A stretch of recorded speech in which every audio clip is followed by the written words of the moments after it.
In 2001, a real-world exercise tested the emergency response to a bioterror attack on the continental United States. The operation was called Dark Winter. Within just a few days, the simulation spiraled out of control. The operation predicted a rapid breakdown in essential institutions, civil disorder, and massive civilian casualties.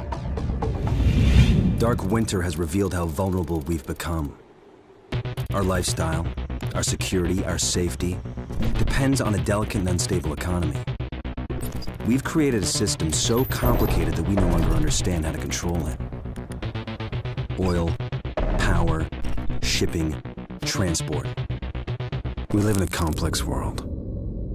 And the more complex it gets, the more fragile it becomes. The system is built on a global supply chain that gets things where they're needed, just in time. We've created a house of cards.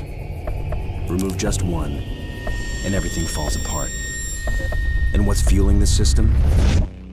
Money. Americans can spend $90 billion in a single day of shopping. Last year, 200 million people swarmed their local stores on November 23rd. We call that day Black Friday. Did you know that a flu virus can survive on the surface of a banknote for up to 17 days? One day there will be a pandemic. It could begin during the crush of Black Friday sales. A pathogen will jump from tainted banknotes to human skin, onto food, toys, children, and loved ones. By the time patient zero feels the first sore throat, millions of people will already be infected. From this point, the breakdown will happen fast. Day 1, hospitals will reach capacity. Panic will strike. Day 2, quarantine zones will be established. Resources will be rationed. Transport will go into lockdown. Day 3, international trade will stop. The oil will dry up. The stock market will collapse.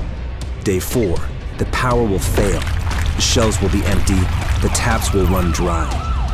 And once hunger and despair take hold, people will do anything for survival. By day 5, everyone will be a potential threat. In 2007, a new presidential directive was signed quietly into law. This maps out the government's response to a crisis, a plan to cope with a real dark winter. It is known as Directive 51. There are rumors of shadow agencies, sleeper cells, covert agents, but nothing can be confirmed. Our complex world is primed for breakdown. And once the chaos strikes, there won't be resources to save us all. The only question left is, what will it take to save what remains?